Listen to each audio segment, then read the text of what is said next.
Donald Trump, kalaupun tidak jadi presiden, maka dia adalah pembocor kedustaan besar perilaku globalis cabai dalam jangka panjang ke depannya yang memungkinkan membuatnya akan dieksekusi mati seperti khayalan dalam The Simpsons. Yang terbaru, dia dan timnya lakukan adalah dibocorkannya informasi bahwa ada dana 50 juta dolar yang diberikan oleh Bill Gates kepada WHO untuk menyatakan bahwa COVID adalah pandemik. Bagi globalis sangat penting untuk membuat dunia panik, dan siapa lembaga yang tertinggi yang bisa membuat dunia panik dengan cepat? Ya benar, WHO. Ketakutan yang diciptakan dengan pernyataan WHO ini kemudian kita tahu semua di media mainstream mulai mengikutinya karena media mainstream sudah dikuasai globalis. Media mainstream dunia mulai melancarkan propaganda menakutkan berikutnya dan beruntun akan bahaya COVID-19. Mundurnya Amerika sebagai negara donor di banyak multinational organization seperti PBB, WHO membuat organisasi yang telah dikuasai globalis ini menjadi mandul. Namun untungnya ada salah satu globalis yang mau jadi dewa, yaitu Bill Gates, yang dimana setiap 10 dolar anggaran yang dibutuhkan oleh WHO, Bill Gates memberikan $1 donasinya. Karena itu Bill Gates bisa mengendalikan, sekali lagi, banyak organisasi besar di dunia yang dikendalikan oleh globalis, termasuk oleh Bill Gates. Globalis memang anti negara, anti nasionalis, kendalinya ada di PBB, WHO, dan sejenisnya. Karena itu Trump yang agak koslet otaknya menyatakan Amerika keluar dari lembaga multinasional karena tidak bisa dikendalikannya lagi organisasi dunia tadi. Semua globalis yang kendalikan sudah tidak mewakili umat manusia. Dalam 20 langkah globalis mengendalikan dunia kali ini yang terdapat dalam informasi Bosman sebelumnya, dikatakan bahwa nomor 2 ada poin dalam tanda petik melepas virus yang sedikit mematikan dibandingkan flu. Dengan kekuatan berita WHO ini membuat percepatan efek menakutkannya atau terorisme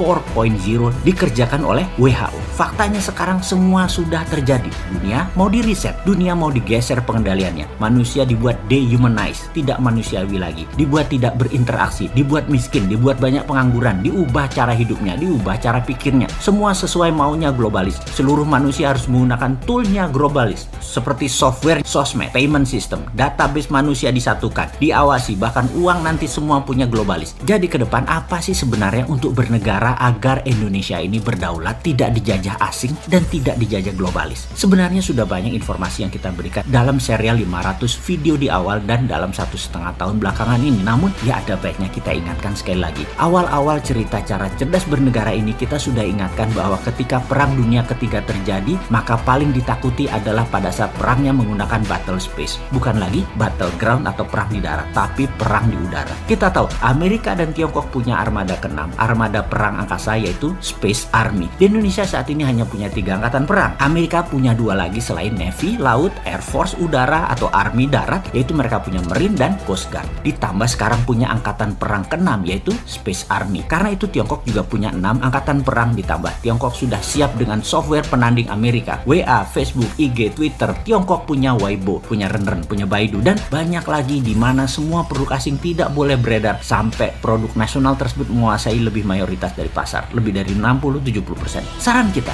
Indonesia harus membantu produk anak bangsa untuk berdaulat ini kalau mengerti cara bernegara dan pejabatnya ingin Indonesia berdaulat, bukan hanya memanfaatkan peluang oportunis yang pragmatis ikut-ikutan arus negara lain. Kita harus punya Google-nya Indonesia, WA-nya Indonesia, seperti Turki saat ini yang lakukan, seperti Elon Musk dengan kampanye anti Facebook, anti WA yang menjual data. Karena apa-apa yang gratis, Anda adalah produknya. Capek nggak Anda jadi produk? Makanya jangan pakai produk yang menjual data. Elon Musk menyarankan pindah ke Signal, namun Erdogan menyarankan pakai produk dalam negeri Turki. Ini keren. Lalu Erdogan memerintahkan rakyatnya memakai BIP. Indonesia bagaimana? Pemerintah sarankan rakyatnya pakai dinaran misalnya sebagai payout system yang di-endorse pemerintah. Salah, nggak jualan produk sendiri. Maaf, jangan. Kita fokus ke lainnya saja. Oke, pemerintah lakukan seperti apa yang Tiongkok lakukan, seperti list di bawah ini. Baidu, Google-nya Cina. Alibaba, Amazon-nya Cina. Didi Sucing, Uber-nya Cina. Baike, Wikipedia-nya Cina. Niche, Instagram-nya Cina. Weibo, Twitter-nya Cina. Renren, FB-nya Cina. WeChat, WA-nya Cina. Youku, YouTube-nya Cina. QQ adalah Gmail-nya Cina. Sahabat muda, melihat hal ini ke depan, mari kita bangun platform digital itu semua, dan kali ini kita meminta pemerintah ikut turun tangan. Tiru apa yang Tiongkok lakukan untuk negaranya, yaitu protek kepentingan nasional. Setelah kita membangun ratusan platform tadi, maka pemerintah dengan gagah berani harus melakukan apa yang sebuah negara revolusioner berani lakukan. Seperti Tiongkok, seperti Turki. Uber tidak boleh masuk Cina sampai Didi Sucing menguasai lebih dari 70% pasar, Alibaba menguasai lebih dari 70% pasar, baru Amazon boleh masuk. WeChat menguasai mungkin lebih dari 60%, WA baru boleh masuk. Weibo menguasai 60%, baru Twitter boleh masuk. Itu nasionalis namanya. Pejabat kalau berani begini, itu baru namanya patriotis. Walaupun nantinya perusahaan tadi walaupun mayoritas, pemerintah Tiongkok masuk ke dalamnya, tapi tidak apa-apa. Mereka tetap nasionalis, dan kalian sahabat muda harus bisa membangun platform ini semua sehingga pemerintah melakukan tindakan proteksi tadi. Kalian sudah siap. Sekali lagi saya ingatkan, 3 tahun ke depan adalah masa yang sangat cepat, dan kita semua tahu dalam waktu 3-6 bulan ini saja kalian bisa membangun semua platform tersebut. Kemudian di semester kedua tahun ini, di tahun 2021 ini, mulailah jalankan platform-platform tadi. Sehingga cara sederhana bisa kita kalkulasi di tahun 2022 besok, ketika mungkin 50% 5G sudah menjadi platform komunikasi, ditambah aplikasi sosmed yang beragam tadi sudah milik bangsa, Indonesia sudah menjadi negara digital. Inilah new normal. Itulah tatanan dunia baru di tahun ke depan, di tahun